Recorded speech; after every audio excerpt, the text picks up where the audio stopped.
Hello दोस्तों, आज हम पढ़ने जा रहे हैं अंतरा हेलोजन यौगिक। अंतरा इंटर हेलोजन कंपाउंड्स माने ऐसे हेलोजन के यौगिक जो दो हेलोजन के बीच बनते हैं। माने वे यौगिक जो परस्पर असमान हेलोजन परमाणुओं के संयोग से बनते हैं। अंतरा हेलोजन यौगिक या इंटर हेलोजन कंपाउंड कहलाते हैं। इंटर माने बीच में, हेलोजन माने हेलोजन, दो हेलोजन के बीच में। और दोनों हेलोजन कैसे होंगे? दोनों हेलोजन होंगे असमान। एक फ्लोरीन होगा तो एक क्लोरीन, एक क्लोरीन होगा तो दूसरा ब्रोमीन, एक ब्रोमीन होगा तो दूसरा आयोडीन। माने दोनों अलग अलग होने चाहिए। और ये जो यौगिक बनाते हैं इंटर हेलोजन कंपाउंड, इंटर माने बीच में, हेलोजन माने हेलोजन के, दो हेलोजनों के, दो समझ गए, असमान हेलोजन के बीच केवल हेलोजन परमाणु रहते हैं। असमान हेलोजन परमाणुओं के बीच बनने वाले यौगिक को अंतरा हेलोजन यौगिक कहते हैं। ये मुख्यतः एक्स डैश और एन प्रकार के यौगिक होते हैं। अब इसमें एक्स क्या है? एक्स है भाई ऐसा हेलोजन परमाणु जिसकी विद्युत ऋणात्मकता कम है। कम विद्युत ऋणात्मकता वाला तत्व, कम इलेक्ट्रोनेगेटिविटी। इलेक्ट्रोनेगेटिविटी कैसी है इसकी? लो, लेस इलेक्ट्रोनेगेटिविटी। और x dash that is high, ज्यादा विद्युत ऋणात्मकता वाला तत्व, हाई इलेक्ट्रोनेगेटिव एटम। हमेशा पहले लिखा जाएगा कम विद्युत ऋणात्मकता वाला और उसके बाद लिखा जाएगा अधिक विद्युत ऋणात्मकता वाला तत्व। और ये n की संख्या होती है इस x1 की, x डैश की संख्या। और ऐसे हम देखते हैं चार प्रकार के यौगिक होंगे, x डैश, x3, x5 और x7। और एक बात, जब हम इनका नाम लिखेंगे तो पहले वाला जो हेलोजन है उसे हम एच सच परमाणु की तरह नाम लिखेंगे। जैसे हमारा ये यौगिक है ClF, तो पहले वाले को तो Cl है तो क्लोरीन, और दूसरे वाले को बनाएंगे हेलाइड। फ्लोरीन है तो फ्लोराइड, ब्रोमीन है तो ब्रोमाइड, आयोडीन है तो आयोडाइड, ऐसे दूसरे वाले। और अगर उनकी संख्या देख लेंगे, अगर संख्या है 1 तो मोनोक्लोराइड, मोनोब्रोमाइड। संख्या है 3 तो ट्राइक्लोराइड, ट्राइब्रोमाइड। संख्या है 5 तो पेंटाक्लोराइड, पेंटाब्रोमाइड। और संख्या है 7 हेप्टा, हेप्टा माने 7, हेप्टाक्लोराइड, हेप्टाफ्लोराइड। ऐसे देखिए ClF chlorine monofluoride, bromine monofluoride, bromine monochloride, iodine monochloride और आयोडीन मोनोब्रोमाइड। और इनकी संरचना है रेखीय, लीनियर शेप्ड है इस प्रकार से।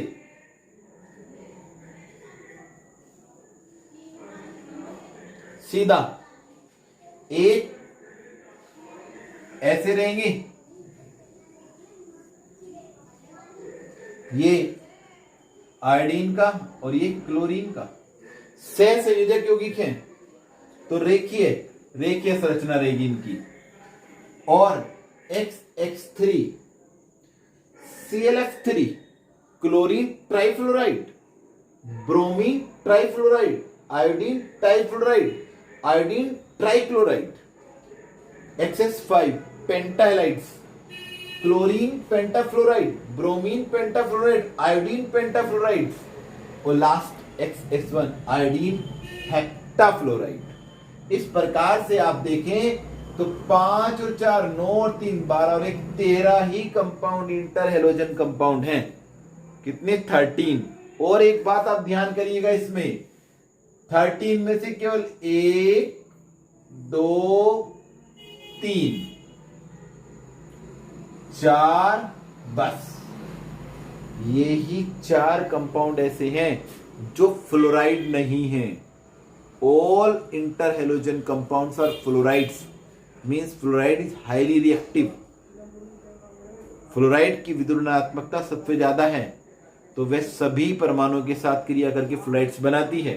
तो 13 में से 4 नॉन फ्लोराइड्स हैं, उसमें भी 3 क्लोराइड्स हैं, 1 ब्रोमाइड। ऑल आर फ्लोराइड्स, सब फ्लोराइड्स हैं। तो ये हमारे कहलाते हैं अंतरा हेलोजन कंपाउंड। और इन इंटर हेलोजन कंपाउंड को हम किस प्रकार से बनाएंगे, आकृति मैंने आपको बता दी। इसकी टी की आकृति, बंकित टी मतलब झुकी हुई टी की आकृति। और वैसे तो इसमें जो संकरण है उसके हिसाब से इसकी आकृति कही जाएगी त्रिकोणीय द्विपिरामिडी, परंतु लोन पेयर की उपस्थिति के कारण वो झुक जाते हैं और टी की आकृति बन जाती है। ये वर्ग पिरामिडी आकृति और IF7 की पंचकोणीय द्विपिरामिडी आकृति होती है। आपको ये सब अच्छी तरीके से ध्यान रखना है, ठीक है। इन सब में अगर आप देखते जाएंगे तो इनमें जो संकरण है वो संकरण हम किस प्रकार से देखें। अगर हम बात करते हैं ICl, तो देखो 1 2 3 4 5 1 2 3 लोन पेयर और 1 बॉन्ड पेयर, ऐसे इधर 1 2 3 लोन पेयर और 1 बॉन्ड पेयर। तो अगर हम इस प्रकार से देखेंगे तो संकरण आ जाएगा इसमें 1 2 3 4 बोलेंगे तो sp3। इसमें देखिए हम ClF3 में chlorine 1 bond pair 1 bond pair 1 bond pair हो गए 3। और क्लोरीन के बाह्य कोश में इलेक्ट्रॉनों की संख्या कितनी होती है 7, 3 गए इधर तो 4 बचे, 2 लोन पेयर बचे। ये इसे टी की आकृति दे रहे हैं। 2 लोन पेयर के कारण ये थोड़ा झुका हुआ होता है, इसलिए इसे बोलते हैं बंकित टी आकृति। और 1 2 3 4 5 sp3d संकरण, ये रेखीय संरचना,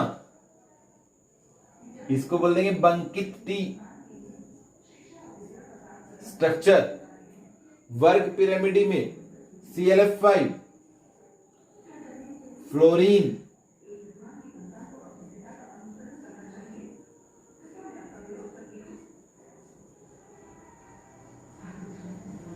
वर्ग पिरामिडी, पिरामिड का आकार, ये वर्गाकार। और 1 2 3 4 5 के बाद 1 लोन पेयर, तो ये वर्ग पिरामिडी हो गया, ये वर्गाकार और ये ऊपर पिरामिड। जब हम इससे मिलाएंगे तो एक पिरामिड के आकार की संरचना बन जाएगी। तो वर्ग पिरामिडी और संकरण 1 2 3 4 5 और 1 6 sp3d2 और IF7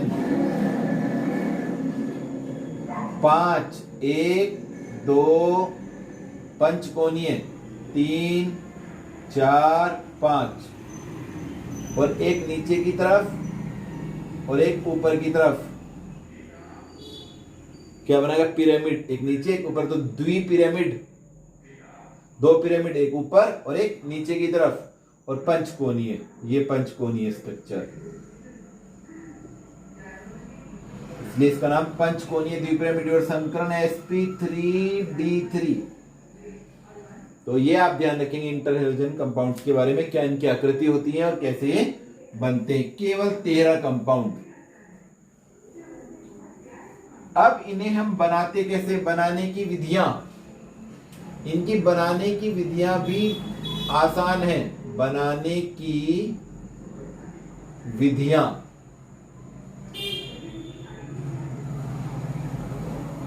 अधिकांश अंतर हेलोजन कंपाउंड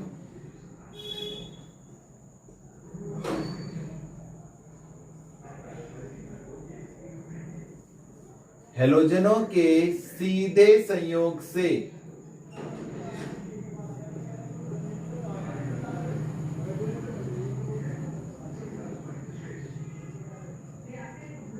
उच्च ताप पर गर्म करने से बनते हैं।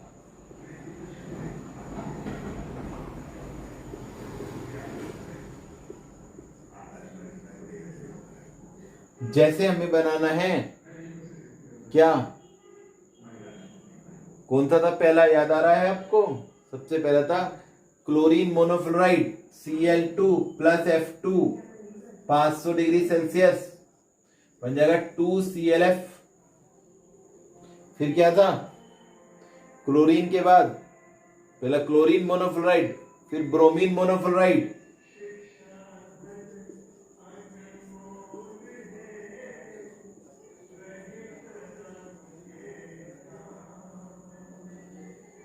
फिर उसके बाद याद आ रहा है, इसके बाद क्लोरीन मोनोफ्लोराइड, ब्रोमीन, फिर ब्रोमीन मोनोक्लोराइड,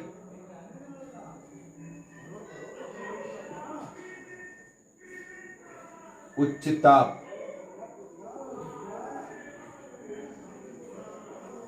इस प्रकार से हमारे ये आपस में संयोग से बन जाते हैं कौन से, XX प्रकार के ClF प्लस F2 गर्म करेंगे, प्रकाश की उपस्थिति में ClF3 में बदल जाता है। I2 plus Cl2 2ICl, I2 plus 3Cl2 2ICl3, Br2 plus 3F2 2 BrF3, Br2 plus 5F2 2 BrF5, I2 plus 5F2 2IF5, I2 plus 7F2 2IF7। मुख्य रूप से आप देख रहे हैं जो हमारे इंटर हेलोजन कंपाउंड बन रहे हैं वे साधारण हेलोजन के संयोग से बन रहे हैं, और कुछ हमारे ClF से बनाया, जैसे हमने मोनोफ्लोराइड्स या मोनोक्लोराइड्स जो होते हैं उनसे भी हमारे कंपाउंड बन जाते हैं। तो ये हमारे इनके बनाने की विधि है। अब हम इनके गुणों के बारे में अध्ययन करते हैं। टेट्राहेलोजन यौगिकों के गुण, ये सहसंयोजक होते हैं, प्रबल आक्सीकारक हैं, गलनांक और क्वथनांक ऋण विद्युता के अंतर बढ़ने से बढ़ते हैं।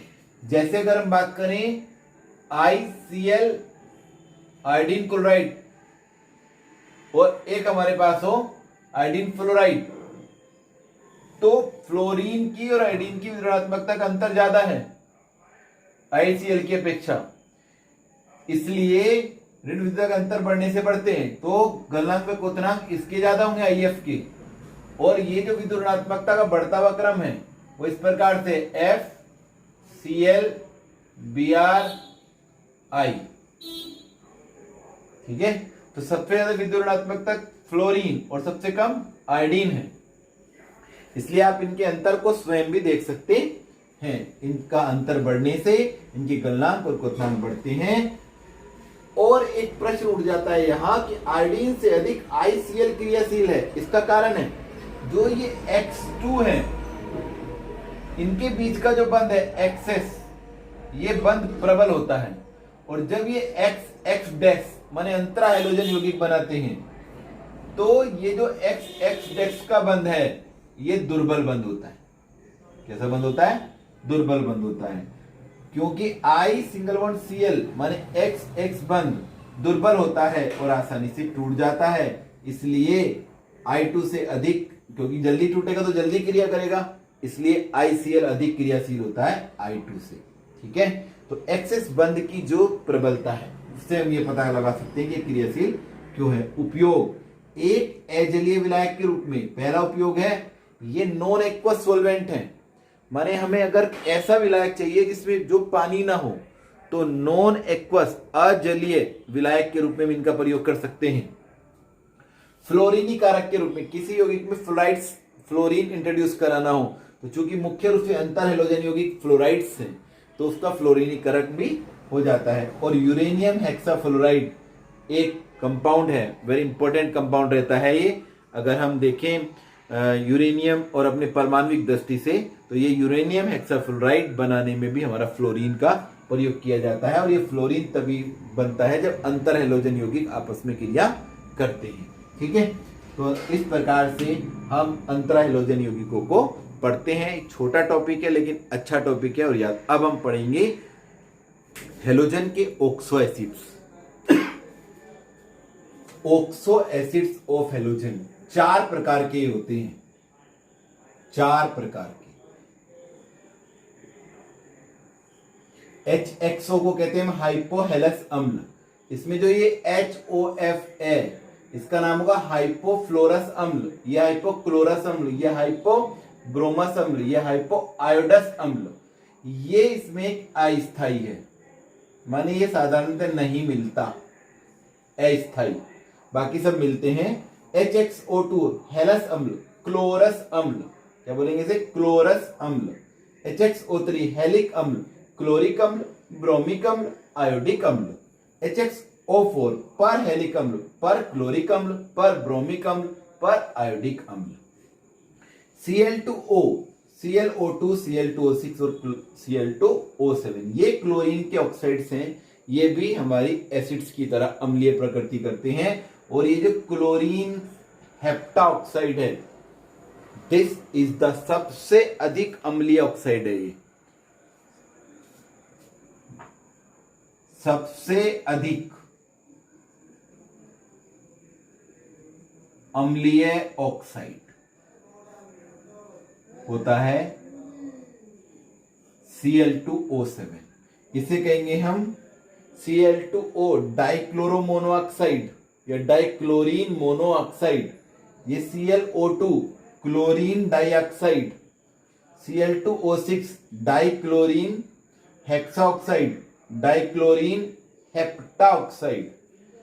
अगर हम इनकी स्ट्रक्चर्स की बात करें तो इन सब में OH एक साइड होगा और एक तरफ क्लोरीन, ये हो गया हमारा HOCl। HClO2 एक OH और एक क्लोरीन, फिर दूसरा H, ये हो गया ऑक्सीजन है दूसरा, HClO2। HClO3 ये बढ़ेगा, ये OH बराबर रहेगा क्योंकि यहीं से इसकी अम्लीय प्रकृति बनती है। H पॉजिटिव त्याग देता है ये H पॉजिटिव, तो इसलिए अम्लीय प्रकृति रहती है इसकी, इसको दिखाने की आवश्यकता नहीं है। और HClO4 ये OH रहेगा, HClO4। इस प्रकार से इनकी संरचनाएं बनती चली जाएंगी। तो इनमें मैं आपको एक बात बताता हूं कि ये जो एसिड्स हैं इनकी अम्लीय शक्ति किसकी सबसे ज्यादा होती है। यदि हमारे पास कुछ इस प्रकार के, अगर हम बात करें इन 4 ऑक्सो एसिड्स की जो क्लोरीन के हैं, तो इसमें जैसे जैसे ऑक्सीजन बढ़ रही है, HClO, HClO2, HClO3, HClO4 या क्लोरीन की ऑक्सीकरण संख्या बढ़ रही है, ध्यान रखेंगे जैसे जैसे क्लोरीन बढ़ रही है या क्लोरीन की ऑक्सीकरण संख्या बढ़ रही है, ऑक्सीडेशन नंबर, तो जैसे जैसे ऑक्सीकरण संख्या बढ़ रही है वैसे वैसे ही इनकी अम्लीय शक्ति भी बढ़ रही है। यहां ऑक्सीडेशन नंबर Cl का +1 है, यहां +2 है, यहां प्लस, अगर आप देखेंगे इसमें अगर हम निकालेंगे तो +2 +1 ये +4 तो 3, सॉरी इसमें +3 आ जाएगी, इसमें +5 और इसमें +7। तो जैसे जैसे इनकी ऑक्सीडेशन नंबर बढ़ रही है वैसे वैसे इनकी अम्लीय शक्ति भी बढ़ रही है। तो सबसे ज्यादा अम्लीय है HClO4, ये रहा इनका अम्लीय क्रम।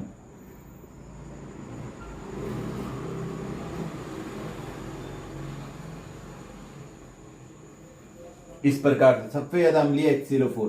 लेकिन अगर हमारे पास 2 ऑक्सो एसिड्स हो, जैसे एक है HOCl और एक है HOBr, तो दोनों सेम है, इसमें जिसका परमाणु क्रमांक ज्यादा होगा उसकी अम्लीय शक्ति कम होगी।